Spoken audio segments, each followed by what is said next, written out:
우리는 계속해서 성령으로 살고 성령으로 행하자라는 그 제목 아래 말씀을 나누고 있습니다.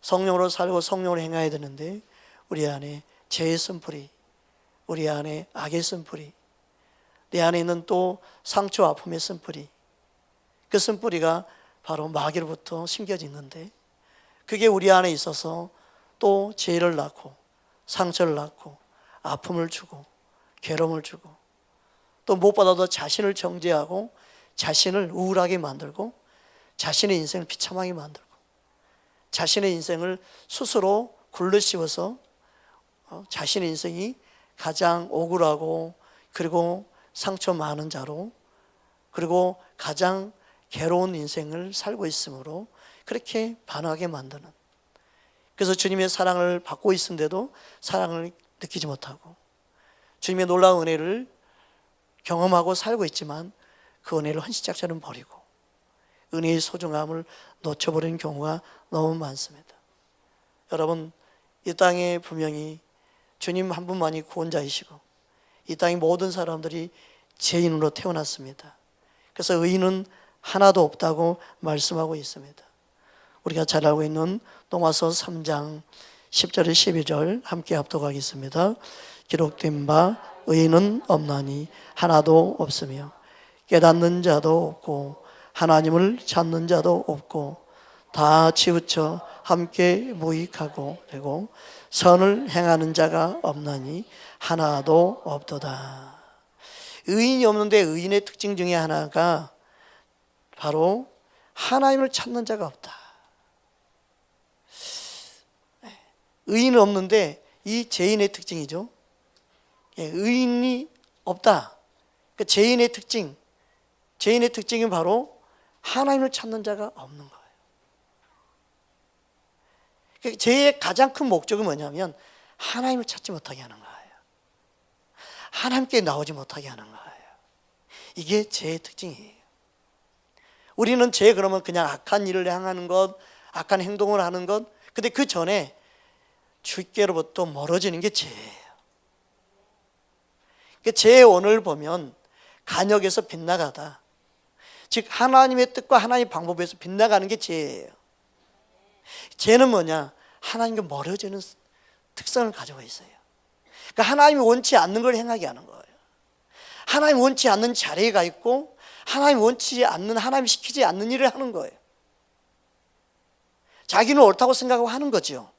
그러나 하나님이 시킨 적도 없고 하나님이 그걸 하는 거 원치도 않아요. 근데 자기가 스스로 그 일을 하는 거예요. 이게 죄의 특징이에요. 근데 우리는 그걸 죄라고 생각하지 않아요. 왜요? 선한 방법이라고 생각하기 때문에, 옳다고 생각 아니기 때문에 그걸 죄라고 생각하지 않죠. 사도 바울이 예수님 만나기 전에는요, 그리스도인들을 잡아 죽이는 일을 했어요. 옥에 가둔 일을 했어요. 그게 자기 봤을 때는 옳은 거였어요. 하나님이 기쁘시게 하는 거였어요. 저 이단들을 죽이는 거였어요. 그들은 이단으로 보였고 그들은 하나님의 뜻을 방해하는 자로 보였어요. 자기의 생각에 그게 의였어요. 그러나 예수를 만난 다음에 그게 옳은 걸 알았죠.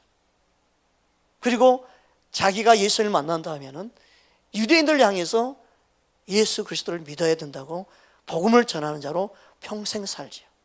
그래서 자기는 이방인의 사도로 부르셨다.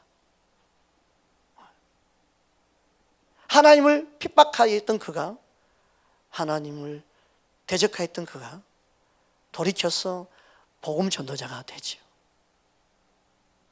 이처럼 생각이 무서운 겁니다.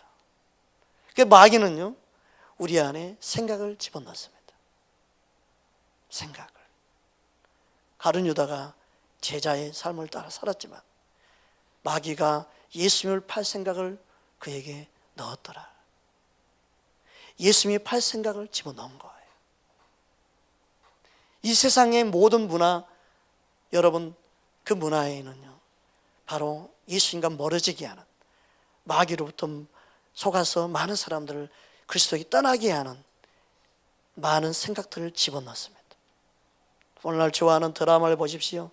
영화를 보십시오. 게임을 보십시오. 거기에 모든 게 잘못된 건 아니지만 악한 생각을 딱 집어넣었습니다. 새들은 깨끗하지만 주일학교에 설교하면서 그걸 생각나게 했습니다. 세차를 깨끗이 해놨는데 이 위에 전깃줄에 앉아있던 새가 똥을 싸고 가는 거예요. 얼마나 열받았는지 몰라요. 그게 좀 지나면요, 달라붙어서 말라서 안 떨어집니다. 잘. 빡빡 밀어야 됩니다. 여러분, 세상의 모든 문화가 우리 생각 속에 마귀의 생각을 똥처럼 딱 싸고 갑니다. 인본의 생각을 딱 집어넣고 갑니다. 주님을 멀리하게 하는 생각들을 집어넣습니다. 비진리를 집어넣습니다. 그 생각들이 이 세상에 판을 치고 있는데도 무심코 보고 영향을 받고 말합니다. 하나님의 자녀라고 말하고 살지만 세상의 물결에 휩쓸려 버립니다. 그걸 무방비 상태에 놔두면 그게 교회 안에 들어와서 믿는 성도들 뿐만이 아니라 교회를 오염시키고 그게 우리의 믿음 생활의 전부인 것처럼 형식적인 믿음 생활을 하고 맙니다. 예수님을 위해서 믿음 생활하는 것이 아니라 우리 자신들 위해 성을 쌓는 새로운 바벨탑을 쌓습니다. 그런데 거기에 대해서 무방비 상태에 있습니다. 여러분, 우리가 옳다고 하는 많은 생각들이 성경에서 아니다고 말하면 우리는 언제나 내려놔야 합니다. 말씀 따라가는 것이 우리가 살 길입니다. 뉴스와 많은 것들을 듣고 거기에 옳다고 말하지 말고 성경에서 뭐라고 말씀하는지 말씀을 따라가는 저와 여러분 되기를 주의 이름으로 축복합니다. 그것만이 우리가 사는 유일한 길입니다.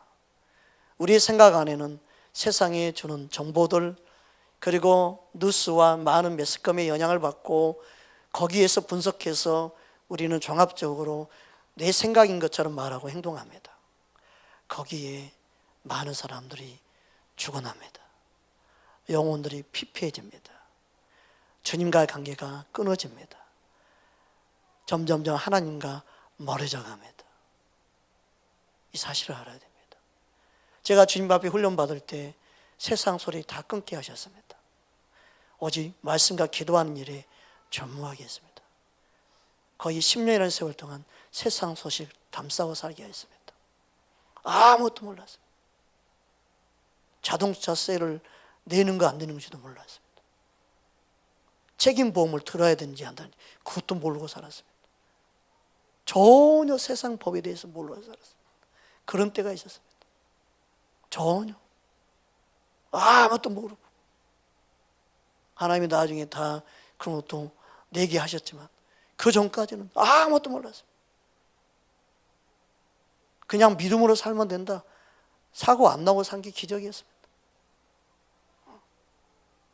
전혀 세상을 모르고 살았어요.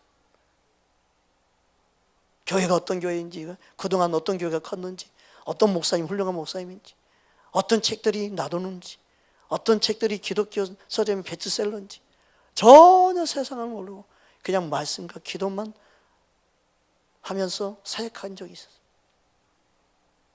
24시간 풀 가동하면서 섬겼습니다. 아예 머슴처럼 그렇게 사역하면서 훈련받은 적이 있습니다. 나중에 나오고 보니까 나는 다른 사람이었습니다. 동기들, 목회자를 이야기하는데 다른 사람이었습니다. 하나도 이야기가 안 통했습니다. 나는 아주 미치광이었습니다.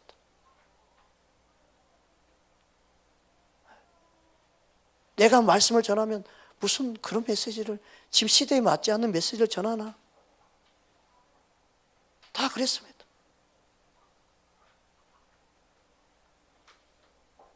그런데 놀라운 것은요, 그들이 보지 못하는 눈을 갖게 했습니다.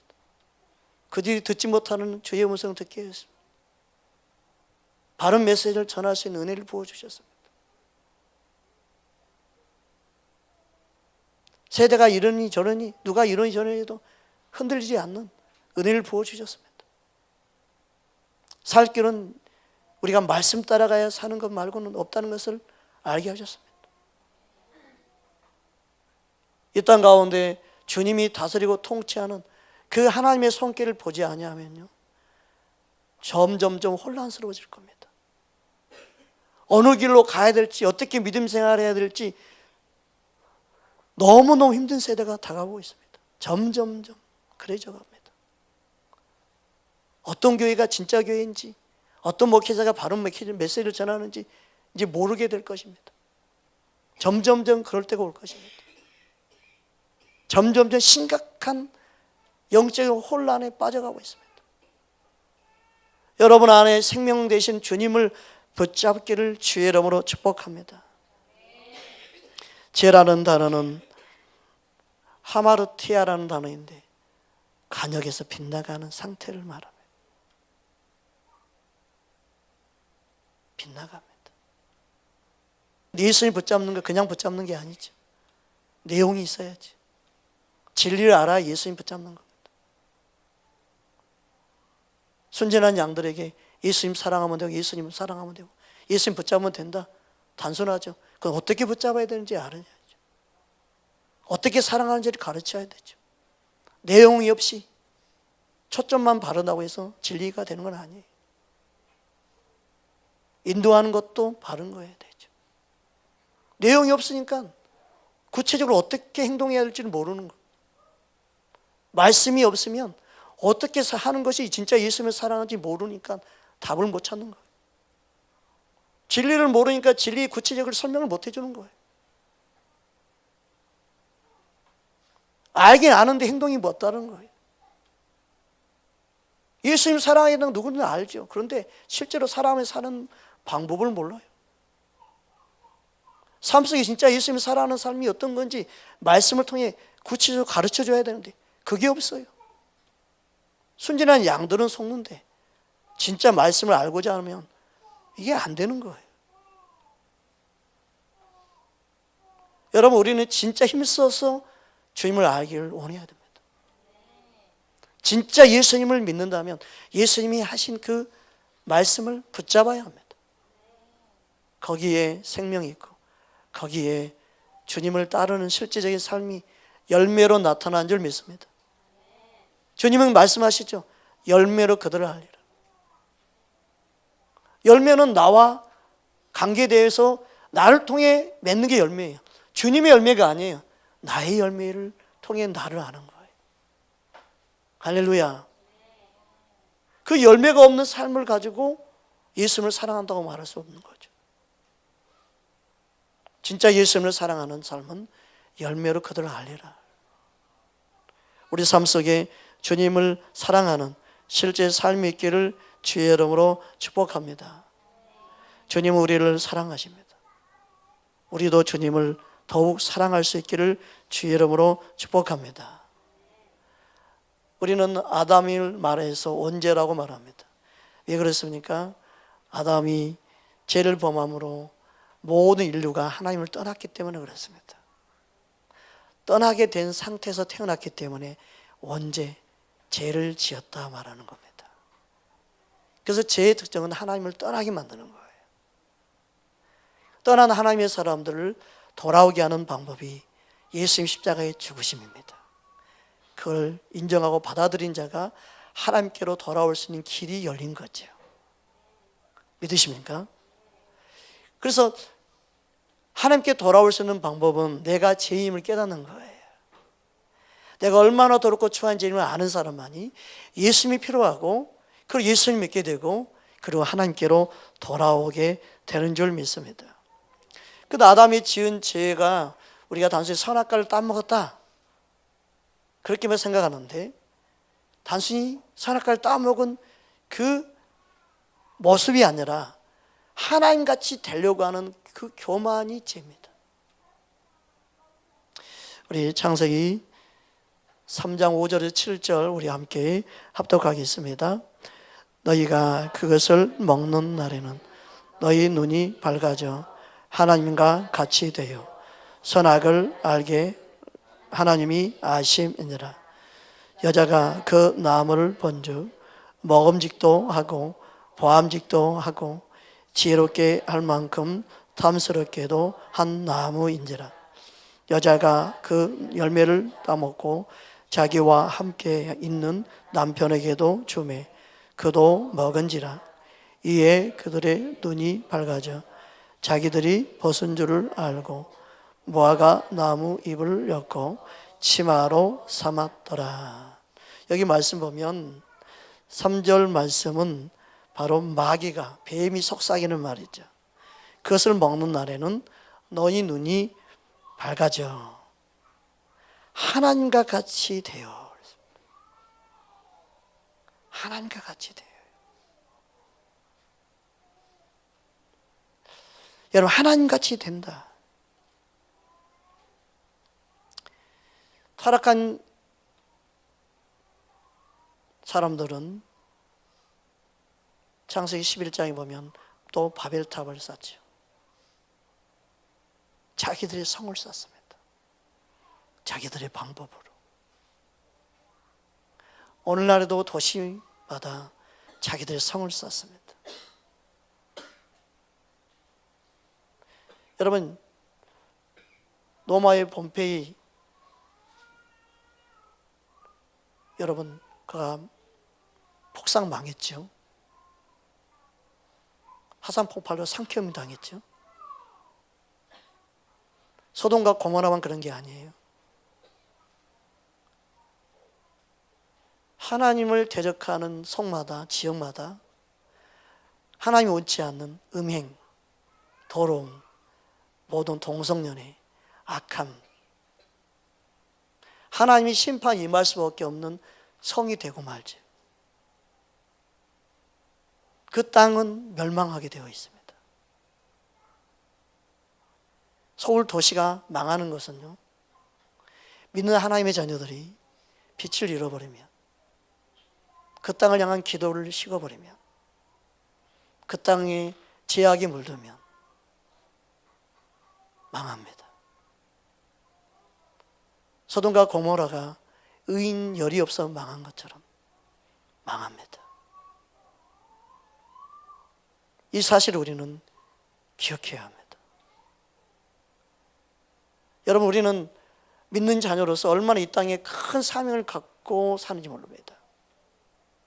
저와 여러분이 밟는 땅마다, 여러분이 있는 그 장소마다 주님의 거룩한 영인 하나님의 영 성령님이 운행하는 장소가 되기를 원하십니다. 주의 이름을 부르며 예배하는 장소가 되기를 원하십니다. 그런데 이 땅은 그러지 않습니다.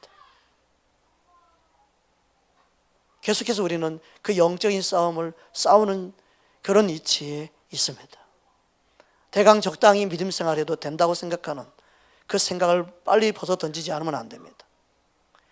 예수님 십자가에 다 이루셨기 때문에 우리는 대강 대충 살아도 된다는 생각에 빠져들면 안 됩니다. 나태함과 게으름 속에서 벗어나야 합니다. 영적인 싸움을 주님은 우리를 통해서 행하기를 원하십니다. 그것은요, 빛의 자녀로 사는 것입니다. 세속에 물들지 않는 것입니다. 내가 거룩하니 너희도 거룩할지니라. 주의 말씀 따라 사는 것입니다. 우리가 구원받을 수 있는 길은 예수님밖에 없습니다. 예수님 앞에 나아가 우리의 죄를 자복하고 회개하는 삶이 진정한 거룩입니다. 믿으십니까? 주님 의지하지 않고는 살 수 없는 자입니다. 날마다 주님이 십자가에 다 이뤘으니까 우리는 회개할 것이 없다고 가르치는 구원파 교리 말고 우리는 날마다 주의 보혈이 필요합니다. 주의 은혜가 필요합니다. 날마다 주 앞에 나아가는 주님의 은혜 안에 있기를 원하는 그런 겸손한 심령이 되어야 될 줄 믿습니다. 우리는 주의 은혜 없이는 살 수 없음을 안다면 누굴 정죄하고 판단하기 전에 내가 주 앞에 나가야 합니다. 주 앞에 무릎 꿇는 귀한 은혜가 우리 모두의 있기를 주의 이름으로 축복합니다. 디모데후서 3장 1절에 보면 너는 이것을 알라 말세에 고통하는 때가 이르러. 인본주의와 자본주의로 인해 자기들의 성을 쌓는 오늘날 현실 가운데 고통하는 때가 따른다. 왜 고통하는 때가 따른가 했더니 사람들이 자기를 사랑하며 돈을 사랑하며 돈을 자랑하며 교만하며 비방하며 부모를 거역하며 감사하지 아니하며 거룩하지 아니하며 무정하며 온통함을 풀지 아니하며 모함하며 절제하지 못하며 싸나우며 선한 것을 좋아하니하며 배반하며 조급하며 자만하며 쾌락을 사랑하기를 하나님보다 더하며. 하나님을 떠나는 사람의 삶을 말하고 있습니다. 그래서 마지막 말세에 고통할 때가 이른다. 하나님이 고통을 줘서 고통하는 게 아니에요. 자신들이 악을 선택하고 하나님과 상관없는 죄를 선택하고 살아가기 때문에 고통의 때가 따르는 거예요. 우리는 주님 앞에서 우리의 자신들의 모습을 보아야 합니다. 하나님이 가장 싫어하는 죄가 뭡니까?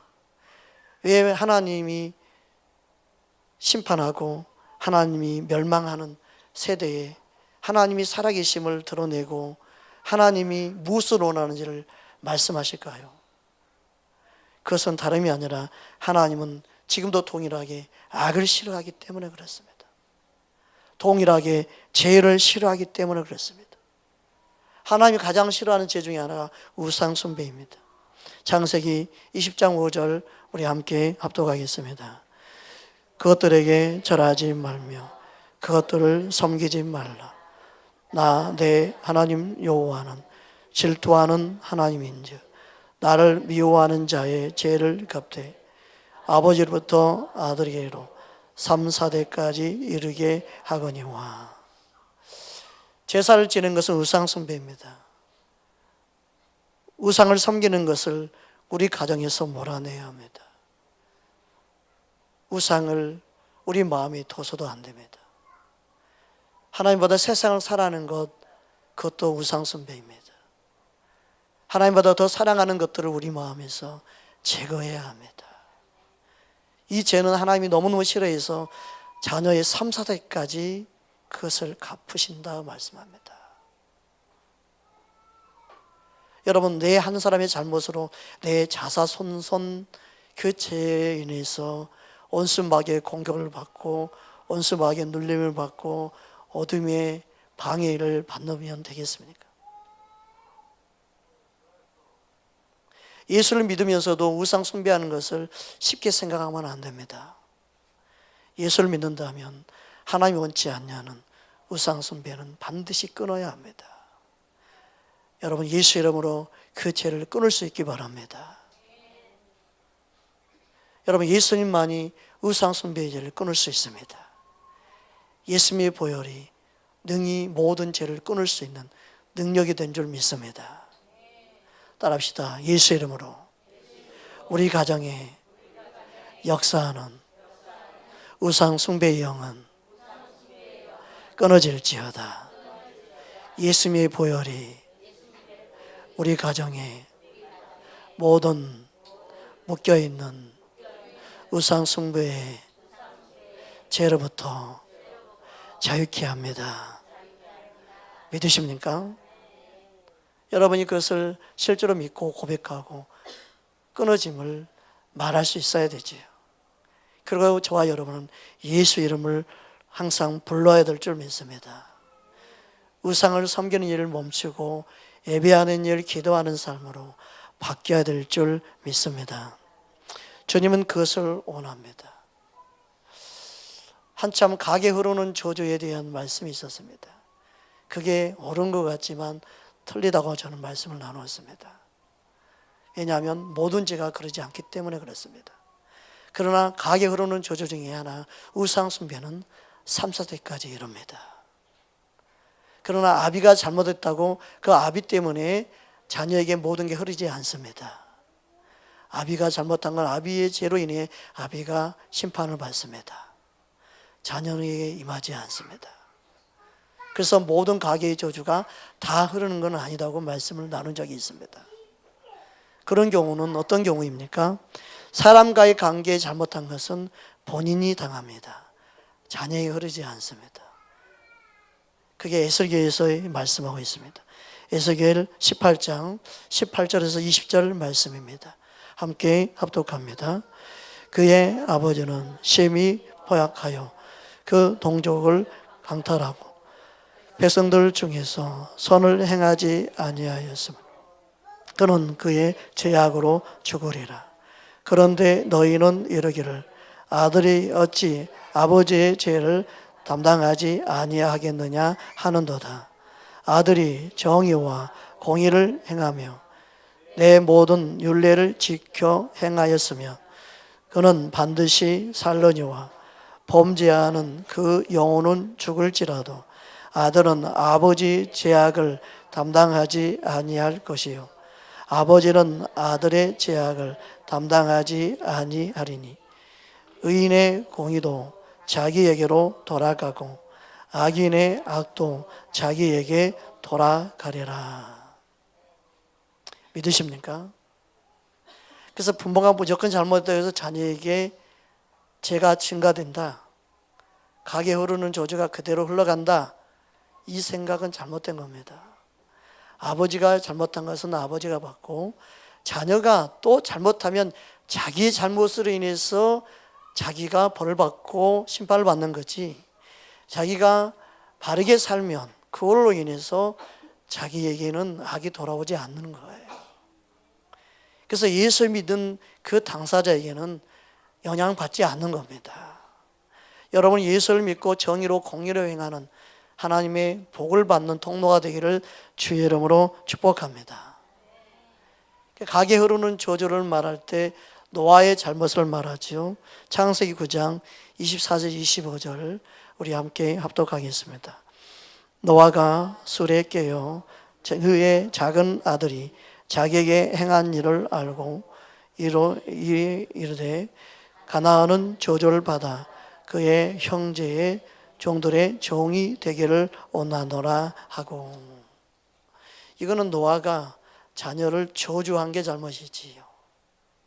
여러분 부모가 자녀를 저주하는 것은 참 잘못된 겁니다. 그래서 여러분 예수를 믿는다 하면 여러분 입술에 권세가 있는 걸 알고 자녀를 축복할지언정 저주한 자 되지 마십시오. 그만큼 부모에게 주신 권세가 있기 때문에 그렇습니다. 부모는 자녀에게 축복할 수 있는 권세가 있습니다. 여러분 부모로서 자녀에게, 자녀가 아무리 악한 행동을 하고 여러분에게 용서받지 못할 행동을 해도 여러분은 부모로서 예수님의 사랑을 안다면 자녀를 절대 저주하지 마십시오. 너 두고 보자, 너는 반드시 넌 어떻게 되나 내가 지켜본다, 그런 말 하지 마십시오. 여러분 예수님의 사랑으로 여러분이 자녀를 저주하게 되면 여러분 당대에 여러분도 고통을 받지요. 괴로움을 겪지요. 자녀가 안 좋은 일들이 일어나고 그런 걸 보고 부모가 누가 기쁘겠습니까? 여러분 당대에 그것을 겪게 됩니다. 그러니까 여러분 믿음 안에 있으면 우리 입술에 복노를 먹고 살기 때문에 여러분 입술에서 축복을 말하는 자가 되어야 됩니다. 또 지혜로운 자녀는요, 부모에게 저주의 대상이 되지 않도록 하십시오. 지혜로운 자녀라 한다면 부모에게 축복을 받으려고 하십시오. 부모에게 이기려고 하지 마십시오. 부모의 노여움을 사지 않도록 하십시오. 그게 지혜로운 자녀입니다. 지혜로운 자녀는요, 내가 잘못했어도 부모의 원망을 듣지 않도록 먼저 푸는 자가 되셔야 합니다. 그게 여러분이 축복받을 수 있는 방법이요, 지혜로운 자예요. 부모의 노여움을 사서 부모에게 저주받지 않게 하십시오. 부모에게 원망 들을 일이 있으면 원망을 빨리 푸는 그런 지혜로운 자녀 되십시오. 그래서 하나님 말씀 따라 정의를 행하는 자녀 되십시오. 원망스럽고 억울한 일을 당해도 부모의 관계를 빨리 풀어야만이 여러분 마음이 평강이 오고 하나님의 축복을 받을 수 있는 그릇으로 준비되는 거예요. 아멘입니까? 이걸 몰라서 많은 사람들이 속습니다. 내가 옳은데 왜 내가 부모에게 잘못했다고 말을 해야 돼? 그게 아니에요. 부모의 잘못은 하나님이 평가하시고 하나님이 다 깨닫게 하시고 하나님이 다 심판할 때가 옵니다. 그러니까 나는 말씀 따라 행하는 것이 살 길이에요. 믿으십니까? 그게 하나님을 경외하는 지혜의 근본, 하나님 앞에 바르게 행하는 믿음이에요. 이걸 몰라서 여러분 인생에 먹구름이 끼고 자꾸 어둠이 틈을 타고 하나님 인도하는 그 불심이 길이 막히고 주님이 여러분을 쓰기 원하는 그 앞길에 활짝 문이 열려야 되는데 부모와의 관계가 막혀가지고 축복의 통로가 다 막힌다면 되겠습니까? 어리석은 행동을 하지 않도록 하십시오. 부모는요, 하나님의 대리자예요. 부모가 아무리 여러분 마음에 들지 않아도 부모를 부모답게 여기는 지혜로운 하나님의 사람 되기 바랍니다. 여러분 또한 믿음의 자녀는요, 부모의 세대를 공경하셔야 됩니다. 어른들을 교회 안에 공경하는 법을 가르쳐야 합니다. 저희 어릴 때는요, 장로 권사님들 쫓아다니면서 다 세배하게 했어요. 교회에서 가르쳤어요. 장로님 권사님들 돈이 뭐 많은 것 같아요. 그때 당시 500원, 그때 500원도 컸지만 500원씩 줬어요. 500원씩. 종이돈 500원 있을 때, 그거 큰 돈이죠. 그때도. 그래도 500원씩 줬어요. 500원씩. 아싸 500원.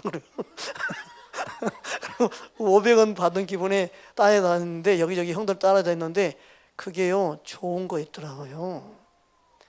어른들을 공경하는 법을 가르친 거예요. 우리 교회도 그걸 해야 되는데, 세상에 오늘 아침 주일학교 예배 끝나고 나니까 목사님 나오세요. 그러니 주일학교 애들 세배시키더라고요. 세상에.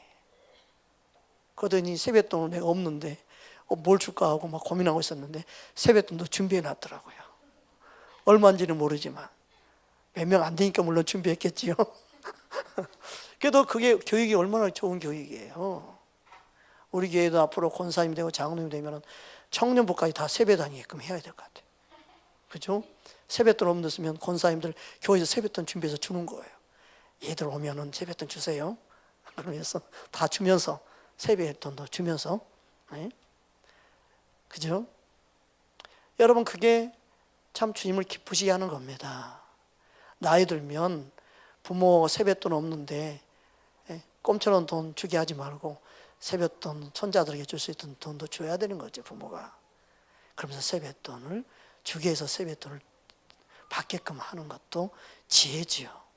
그렇죠? 네. 그래서 우리 교회는 나중에 권사님이 되고 장로님이 생기게 되면 무조건 청년부 다 세배 다니게끔. 네. 좋을 것 같아요. 네. 여러분, 우리는요, 하나님을 경외하는 법을 가르쳐야 됩니다. 주님 안에서 서로를 사랑하는 법을 가르쳐야 되고, 어른을 어른답게 모시는 법을 가르쳐야 되고.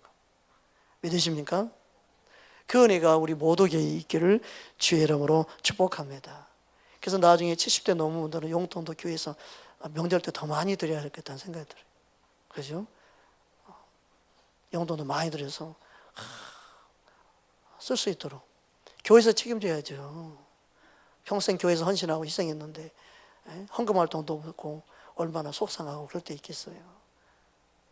그래서 돈을 드려야지, 교회에서. 안 그런가요? 꼭 뭐 없는데 이상한 데 가서 돕는다, 구제한다 그러지 말고 먼저 교회 식구들을 돕는 게 주님 기뻐하는 거죠. 믿으십니까? 우리의 헌금이 그렇게 쓰여져야 되죠. 주님은 그것을 나는 기뻐할 줄 믿습니다. 물론 여러분이 반대하면 뭐 저 혼자 어떻게 하겠습니까? 여러분도 찬성할 줄 믿습니다. 여러분, 우리는요, 주님 안에서 사랑을 어떻게 섬길 것인가, 그것을 다음 세대에 잘 가르칠 수 있기를 주의 이름으로 축복합니다. 노아의 잘못된 저주가 실제로 자사손손 저주가 임하게 됩니다. 얼마나 큰 비극입니까? 여러분의 말에 권세가 있음을 알고 항상 축복할 수 있는 입술 되기 위해서 기도할 수 있기를 바랍니다. 옆 사람 인사하십시다. 축복의 통로가 됩시다. 할렐루야. 그러니까 여러분은 예수님을 서로 축복하면서 자녀들 마음껏 축복해 주세요. 여러분의 자녀가 잘 돼야 여러분도 비행기 탈 일도 생기고 여행도 갈 거 아니에요. 그러니까 지금 보지 말고 앞으로 넌 잘 될 거야. 앞으로 너는 귀하게 쓰임 받을 거야. 축복이 얼마나 좋습니까? 자녀들이 막 힘이 내가지고 내가 아빠의 칭찬을 받다니, 내가 엄마의 칭찬을 받다니, 그러면서 얼마나 힘을 내겠습니까? 여러분의 눈높이에는 맞지 않겠지만 여러분의 수준에 비교하면 너무나 철딱선이처럼 행동하고 말하고 저거 어떻게 사람이 될래? 그렇게 보일지 모르지만 축복할 때 그 축복을 힘입어서 아름다운 하나님의 사람으로 세워질 줄 믿습니다. 그것을 바라볼 수 있는 게 진짜 믿음인 줄 믿습니다. 주님은 그것을 우리에게 원합니다. 통계적으로 보니까 조나단 에드워드가 있는데 그의 삶에 예수를 잘 믿는 자매와 결혼해서 살았는데 그의 후손을 살펴보니까 대학 총장, 국회의원, 그리고 판사, 변호사, 의사, 장관, 공직생활하는 사람, 그리고 시장, 대통령이 또 한 명이 나오고 이렇게 해서 손자가들이 총 합쳐서 1393명 중에 바르게 사는 사람이 프로테스가 훨씬 많더라. 근데 맥스 추크라는 사람이 예수 믿지 않는 자매와 결혼해서 자녀들을 낳았는데 자녀 수도 반밖에 안 되면 563명밖에 안 되는데 그 자녀들의 모든 삶을 살펴보니까 알코올 중독자, 또 까닭없이 죽고 단명하는 사람, 도둑, 살인자, 더 나아가 창녀들까지 많은 자자손손이 그냥 하나님과 상관없는 삶의 자손들로 살게 되었다. 통계에 그렇게 나와 있는 것을 보았습니다. 여러분, 예수를 잘 믿는 자녀의 삶은 처음은 미약하지만 실제로 창대된 은혜가 임합니다. 예수를 믿는다는 것은요, 그냥 교회를 다니는 것이 아니라 죄를 끊는 것이 필요합니다. 하나님이 원치 않는 죄를 끊는 것이 예수를 믿는 겁니다. 믿으십니까? 여러분의 삶만을 생각하지 말고 여러분의 자손들까지 생각하는 거룩한 하나님의 사람 되기를 주의 이름으로 축복합니다. 여러분, 성경을 통해서 우리는 이 죄가 얼마나 무서운 건지 한번 살펴보기 원합니다. 예수님 태어날 당시에 헤로드 왕이 있었습니다. 이 헤로드 왕을 통해서 그의 가정을 한번 살펴보기 원합니다. 마태복음 2장 1절에서 3절 우리 함께 합독하겠습니다. 헤로드 왕 때에 예수께서 유대 베들레헴에서 나심에 동방으로부터 박사들이 예루살렘에 이르러 말하되 유대인의 왕으로 나신 이가 어디 계시냐? 우리가 동방에서 그의 별을 보고 그에게 경배하러 왔노라 하니 헤롯 왕과 온 예루살렘이 듣고 소동한지라. 헤롯 왕이 처음에 봤을 때 그는 깊이 생각하지 않았던 것 같아요. 그러나 그 마음속에 어둠이 계속 틈을 타기 시작했습니다. 이 헤롯 왕의 가문을 보면 바로 에돔 족속이요 에서의 후손입니다. 그런 예수님이 태어난 그 당시를 기준으로 해서 2살 이하의 모든 어린아이를 다 죽이는 잔인한 행동을 합니다. 아주 악한 행동을 합니다. 어떻게 어린아이를, 죄가 없는 어린아이를 2살 이하로 다 죽일 수가 있겠습니까? 사람이 할 짓이 아니죠. 아무리 죄가 가득한 흉악한 죄인을 할지라도 어린아이를 함부로 죽이려고 하지 않는데 2살 이하의 모든 어린아이를 죽였던 헤롯, 그의 아들 헤롯 안티파스는 그의 남동생 아내를 자기 아내로 취합니다. 그게 세례 요한이 그것을 지적하는 말씀이 본문에 보면 마태복음 14장에 보면 그게 나옵니다. 14장 3절 4절 우리 함께 합독하겠습니다. 전에 헤롯이 그 동생 빌립의 아내 헤로디아의 일로 요한을 잡아 결박하여 옥에 가두었으니 이런 요한이 헤롯에게 말하되 당신이 그 여자를 취하는 것이 옳지 않다 하였음이라. 그게 이 사건입니다. 자기 아내는 누구냐? 자기 남동생의 아내였어요. 남동생의 아내를 취한 거예요. 자기 아내로. 그래서 헤롯 생일 때 아내의 딸이 나와서 춤을 추는 걸 보고 거기에 반해서 너의 소원이 뭐냐? 너의 소원을 내가 다 들으지만 약속을 하죠. 그래서 그 딸이 어머니한테 가가지고 묻습니다. 어떤 소원을 들어달라고 할까요? 지금 옥에 갇혀 있는 세례 요한, 옥에 갇혀 있는 세례 요한, 그걸 목을 달라고 해라. 그래서 헤롯이 그 딸의 말을 듣고 세례 요한 목을 베어다가 소반에 담아가지고 줍니다. 그게 성경에 나와 있는 내용입니다. 이처럼 악의 모습이 계속해서 흘러가는 걸 볼 수 있습니다.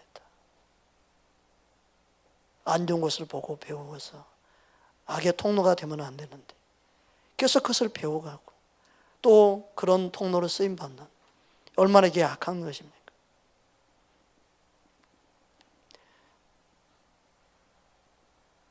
또 헤롯의 손자는 아그리빠인데 성경에 나와 있죠. 이 아그리빠 손자, 3대죠. 이 아그리빠가 바로 야고보, 사도 야고보를 죽입니다. 그리고 베드로를 옥에 가두는 그런 일을 행합니다. 사도행전 12장에 나와 있습니다. 12장 1절부터 3절 함께 합독하겠습니다.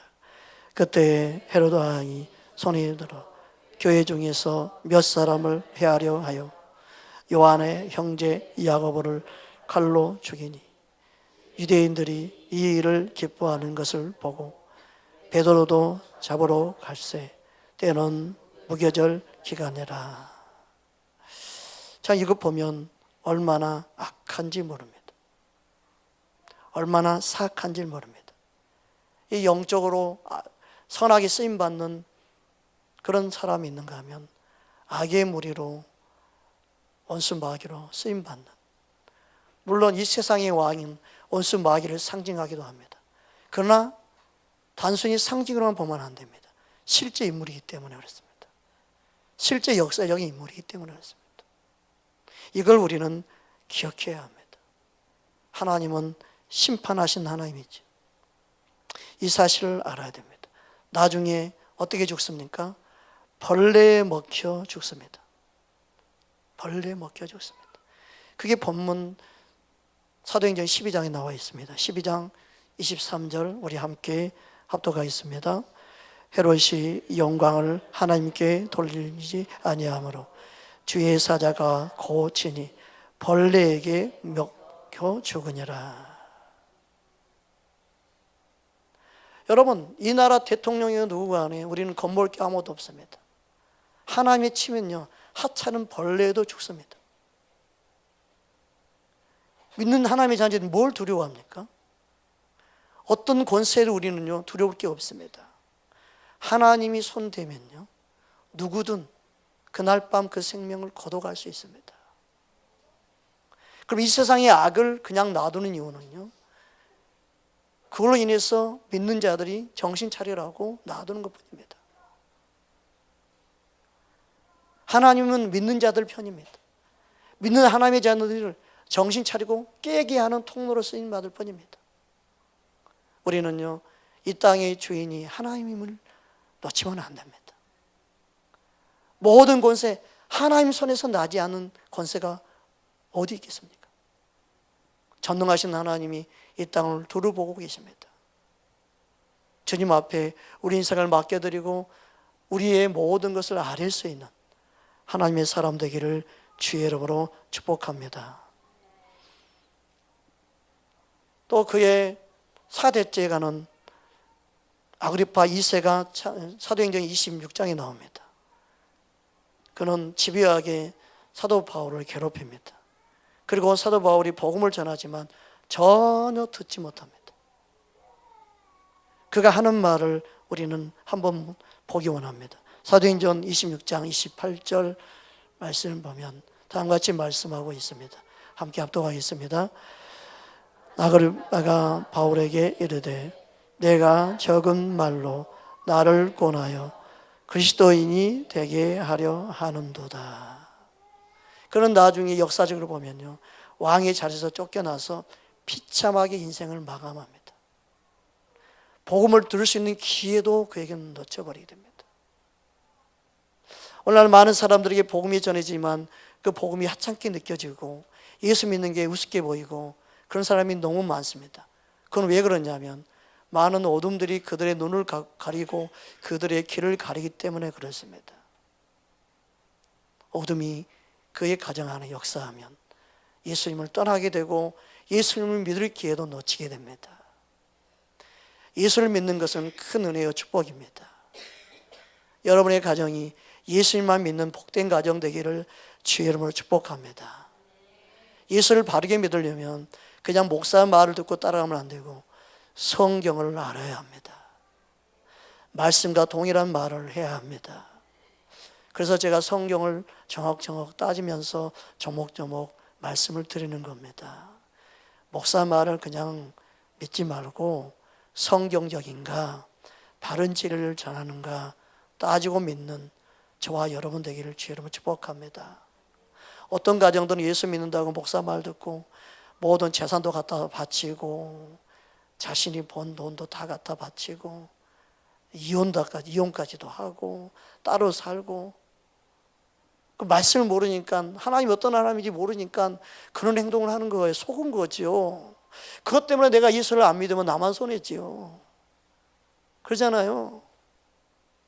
원수마귀는 수당방법 가리지 않고 미혹합니다. 오직했으면 거짓 선지자가 많다고 했겠습니까? 오늘날 말하면 거짓 목사가 많다는 거예요. 거짓 종들이 많다. 주님이 이미 말씀했잖아요. 마지막 때에 그 사람의 가르침, 귀신의 미혹에 받아서 다 믿으며 떠난다. 우리는요 하나님 주신 이 말씀 붙잡고 가야 합니다. 여러분 말씀 붙잡고 믿음을 잘 끝까지 지켜나갈 수 있기를 주님으로 축복합니다. 그래야만 우리가 바른 생명길로 갈 수 있습니다. 교회는 많습니다. 목회자도 많습니다. 신학 나와서 목사 안수 받는다고 목사가 아니고 정말 주님이 세운 목회자가 따로 있습니다. 어릴 때부터 훈련받고 연단받고 어릴 때부터 주님이 세운 목회자가 있습니다. 세상 일하다가 중간에 목사 되고 뭐 자기가 좀 진리 알았다고 해서 뭐 깨달았다고 해서 은혜 체험했다고 해서 목사 되고 뭐 남들이 경험하지 않은 은혜를 경험했다 목사 되고 뭐 자기가 아는 걸 뭐 전부인 것처럼 가르친다고 해서 진리를 다 아는 게 아닙니다. 그렇게 되면 목사 되면 다 되죠. 그게 아니고 진짜 하나님이 세운 종은요 어릴 때부터 따로 구별해서요 연단 훈련 다 겪으면서 하나하나 진리를 알게 하고 깨닫게 하고 삶의 한 부분이 되게 해서 영혼들을 맡기고 세우게 합니다. 그 길을요 벗어나고 싶어서 벗어날 수 없게 만듭니다. 그 사명 감당하고 싶지 않은 마음이 굴뚝 같아도요 주님이 그 코너에 몰아서 훈련시키고 그 길만 가게끔 만드십니다. 다른 길을 선택할 수 있는 여지가 없고 다른 길을 볼 수도 없는 그런 환경에 몰아넣어서 그냥 죽으면 죽이라고 그 길만 가야 되는 운명처럼 사명에 불타게 되는 그런 삶을 살게 됩니다. 여러분 우리 삶 속에 말씀이 생명이 되어서 주님 한 분만을 바라보며 살아갈 수 있기를 주의 이름으로 축복합니다. 인기 있는 목사가 되는 것이 아니라 주님이 원하는 목회자가 되기 원하서 몸부림치기 원하고 주님이 원하는 하나님의 기쁨이 되기 원하는 저와 여러분의 삶이 진정한 고백이 있기를 주님으로 축복합니다. 주님은 우리 삶에 복 있는 자로 부르셨습니다. 주의 부르심을 다 이룰 수 있는 멋진 통로가 되기를 주의 이름으로 축복합니다. 마지막으로 오늘 본문 말씀을 함께 합독하겠습니다. 너희는 하나님의 은혜에 이르지 못하는 자가 없도록 하고 또 쓴뿌리가 나서 괴롭게 하여 많은 사람이 이로 말미암아 더럽게 되지 않게 하며 음행하는 자와 호 한 그릇 음식을 위하여 장자의 명분을 판 에서와 같이 망령된 자가 없도록 살피라. 너희가 아는 바와 같이 그가 그 후에 축복을 이어받으려고 눈물을 흘리며 구하되 버림바가 되어 회개할 기회를 얻지 못하였느니라.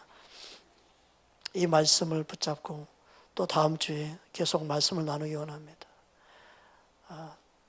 제가 전하는 말씀은 그냥 시시하게 전하는 말씀이 아니구나 느낄 겁니다. 야, 이게 그냥 나온 말씀이 아니라는 걸 알 겁니다.